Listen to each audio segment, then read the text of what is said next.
Hey guys, this is a setup video for the Skidoo E-TEC. All kits are created equally, but the setup makes a big difference on the outcome of the performance and satisfaction of it. So we're going to go through the basic setups of Calvin Felker's personal sled and go through the details of it, and let's see what we can do. First off, we'll talk venting. The vents that come in the Aerocharger kit work very well for most people. I usually take it a little farther to have my optimal performance. Venting is huge, and sealing everything up is huge. You want to have all these holes sealed up. I don't like to get snow in my chassis at all. I'll even seal up my footwell on this side, on the turbo side. Just trying to keep all the snow out of there. It keeps the weight down, and it just keeps it running more consistent. Tight sled's a happy sled. You know, I'll seal up around the exhaust, just use some high temp black silicone. I use the BRP Skidoo vent kit here. Seals off the front, they give you some rubber plugs. Just don't want any snow getting inside your chassis. Clutch side ventilation is also very important. I'm using the Skidoo vents here. It's new for 2013. I really like them. They work great. Same thing, you know, you can use whatever, but the main thing is venting it and getting it sealed so there's no snow going in there, but you want as much cold air as possible. All right, we're going to talk chassis a little bit. We're going to talk handlebars right now. I like to run a lower handlebar. This one's 2 inches lower than stock. And it's very crucial that when you put your riser on, even if you're running the stock riser, that you run it parallel with the post and not kick forward. It'll give you a lot less feedback when you're riding. Next is the tunnel grip. It's very crucial, and you'll see a lot of the top riders that ride aggressively will have this. And the reason is in so many different aspects of snowmobiling, you'll need to pinch and hang onto the sled, or even pinch and pull up to get the rear end of the sled up. Skidoo makes it. I mean, there's lots of different companies that will sell the tunnel grip. If you don't have it, I suggest getting that on your sled. All right, let's talk suspension a little bit. Suspension is probably the most crucial part of the chassis setup. They just set it up as a base weight for an average rider. There's a good chance you're not average. I'm a lot bigger than average guy. I'm an aggressive rider, so I go all across the board stiffer on the sled, even on a stock sled. On the turbo sled, it's more crucial to have a stiff spring in the rear. You'll see a lot of guys that just wheelie around, and a lot of guys like that. But that's not the way the pro riders will do it. You want your sled to stay flat. You have a lot more control if it stays flat and you're not wheeling, and it'll be a lot more enjoyable to ride. All right, here's your chain case. Pop that sucker off. Make sure you gear it 22 or 23 on top and a 49 on bottom. As far as the clutching goes, it's going to vary drastically depending on where you ride and stuff. But I'll give you a quick base clutch setup that works very well, and it's a good starting point. The 441 ramps work very well. Obviously, you're going to play with your weight. We actually run a stock secondary, and a blue-green spring is a biggie in the primary. As far as the reeds go, we're going to provide the Aerocharger Rotax turbo reed pedals for the outside. The inside will remain stock. The main thing to keep the durability in the reeds is to not hit the rev limiter. The rev limiter is what takes the reeds out. It's not as noticeable as a lot of the other motors on the E-TEC, so just keep an eye on your RPMs. With the Aerocharger turbo kit installed, I would recommend changing your spark plugs in the E-TEC motor every 1,000 miles. We're going to spend a little time talking about the turbo. There's some unique features about this that you need to understand. The turbo will come preset from the factory for about 5.5 pounds of boost. Comes with the general vane setting that we believe works best for the general public on the E-TEC system. But because this is Calvin's personal sled, he's very familiar with turbos. I think this is his 3rd or 4th turbo he's had, not including his race sleds. We're going to go ahead and we're going to turn the boost up on it. The kit comes with a blue spring. This should have a green spring in it. And we'll turn the boost up, and then I'm going to show you how to adjust the vanes. On this controller top, we've got some writing on there. It's from the factory. It tells how many turns in, the boost, things of that nature. First thing we could do is just go ahead, since we're going to kind of undo all this, is take a little PJ1, a little brake cleaner or something. You can wipe that marker right off.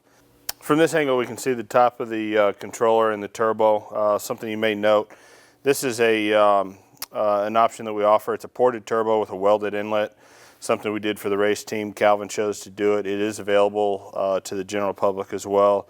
That is new for 2013. The controller was preset at the factory. We're going to go ahead and change this for what Calvin wants. So we'll start by pulling the hose off the top. We'll unscrew the bonnet. Inside the bonnet, you'll see that there is a clear or an opaque washer. Be sure not to lose that. I like to keep that right in there. Little trick I like to use is a small pair of vice grip needle nose. Clamp it right on the rod at the very base. You want to be careful not to ever torque this rod, as it is welded inside and we don't want to damage it. That just keeps the rod from being able to push in, so we can operate on it a little bit here. There's a E-clip on the top, which is very small. Be careful not to lose it, even though we always lose many of them, it seems like, at the races, being in a hurry. Remove that E-clip and the guts of the controller will come out. So we've got the E-clip on top, which you can see stuck to my finger. The controller top, which is just like a washer with a small hole. Diaphragm, we've got a piston on the bottom. We've got a blue spring in here. And we've got one shim in there. What Calvin would also like to do is to up the boost on this, so we'll do that. Be careful, there's also a very small shim right here on this shaft. So for Calvin, we're just going to go ahead and add a couple of shims. These are available, they come in your kit. If you need more, we can get them to you. It is the same as a 1/4 inch fender washer. Even though the one you get from the hardware store is going to be thicker, therefore adding boost more than ours. Ours are about 32 thou thick. The ones from the hardware store probably add 1.25 pounds a piece, but these are available at lots of locations. So we'll slide those back in there. Now we just go back to the reassembling it. Throw your spring in there, put your piston on top, and then press all of that down. And this is the reason that I have this vice grip on here, so that I can press down and push that rod through. I hold it with my big fingers. I put the E-clip back on. I'll take a small screwdriver. I'll push the E-clip into its location. I'll twist it a little bit, make sure the E-clip is seated. Remove my vice grips. I'll operate it and make sure that everything's operating smoothly. So from this point, we'll go ahead and make sure our washer's back in here. This washer's designed just to keep this diaphragm from wrinkling as we tighten the top. So we'll go ahead and screw that back into place. You don't have to get it real tight. You're just trying to get a good seal on there. So good finger tight. Next thing we'll move to is the vane adjustment fitting that sits here in the center of the controller. It's a 1/2 inch and a 5/8 nut. This is very unique. This is something that really sets us apart from the competition. We're able to set our AR ratio, and the variable nozzle turbine, VATN, is basically a variable AR ratio. So we're never bypassing any of the exhaust. This is not something you have to play with on a daily basis. It's something you ought to set for your own liking, though. People on the same sled will have a different liking, and what you're allowed to do with this is change the behavior of the turbo, how fast it comes in or how fast it doesn't come in. I've got a cutaway here, or a back wall, and this back wall sits in here like this with the rod coming up that we just changed the spring on. This is the variable part of the turbine. As the engine is at idle, we'll have it in a position of this nature. That'd be the closed position. As we screw that fitting in from the top, it will open the vanes. And we want to find the point to where the engine can rev free and is very happy, yet the turbo comes up very quick, and we have as reduced transient response as possible. If we push the vanes all the way into an open position, this turbo would be very lazy and act more like a conventional turbo. But we start at this point, and then as the engine comes up, builds boost, and it needs to control the boost, the vanes sit there and move to absolutely match the engine's requirement at that time for that boost level. So this is kind of a neat little piece. So as you're riding along, these things are always having a good time adjusting your flow. To adjust these vanes is very simple. I've got 1/2 inch on top, I've got my 5/8 on the bottom. I'll loosen that jam nut, and then I like to unscrew this by hand. Once I have the fitting loose and in my hand, I know where I'm starting. And inside there we have the top of that piston, or the top of the diaphragm we just looked at. So the first thing we'll do is we'll screw this in, and as we screw it in, you can feel when it touches the top of that diaphragm. It's right there. It just, boop, makes contact. At this point, the vane setting would be at 0. So what I like to do is go ahead and take a Sharpie and mark my controller. So this would be a 0 position. It just made contact with the top of the with the piston there. You can see the resistance starts and it slips in my fingers. The mark is very helpful to be as accurate as possible on your adjustment, because very fine adjustments actually make a big difference in drivability. So we'll go ahead and we'll turn this in. That'd be half a turn. That'd be 1,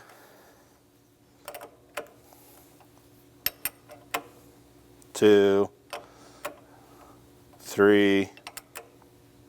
Now from experience, we know that the E-TEC engine with this turbine on it likes to have about 3.5 turns of vane adjustment. So from there we'll go ahead and move the jam nut down. We'll lock it in place. Don't put too much force on this, as these are very, very fine threads going into aluminum. We just need to snug it up to make sure it can't go anywhere. It's snugged. Now at this point, because we run lots of different sleds, or we forget what we're doing here sometimes, we like to go ahead and mark 3.5 on the side, so that if we've ever got a question, we remember what it is. We'll change this from sled to sled, rider to rider.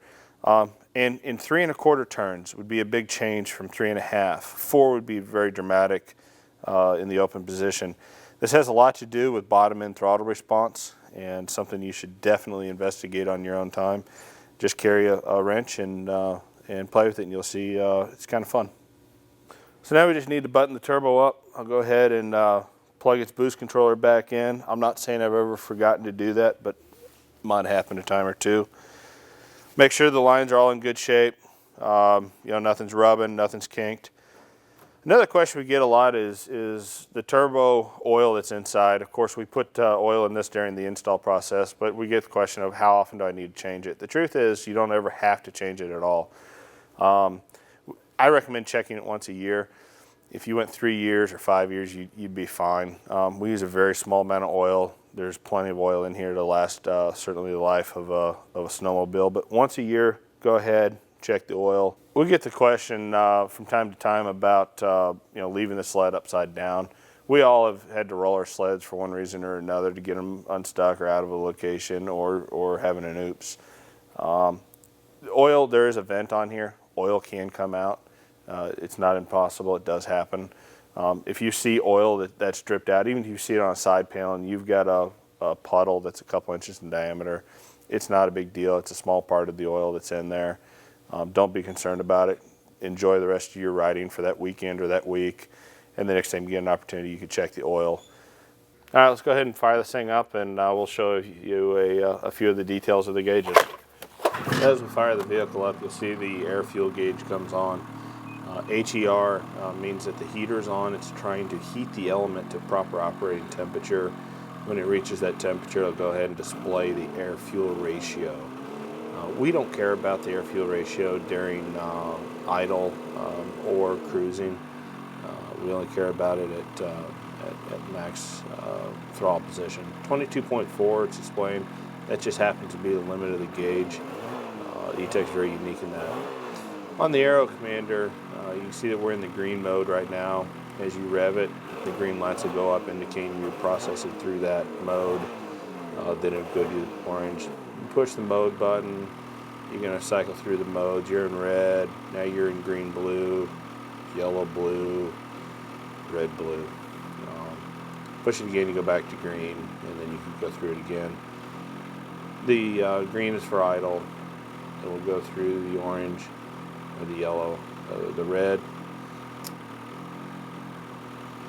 Go up to the yellow, blue, and this is your boost max. This is the most important one. You can subtract fuel, push on the minus sign. You can add fuel, and you can push the mode button again and continue to a different mode should you want to make another change.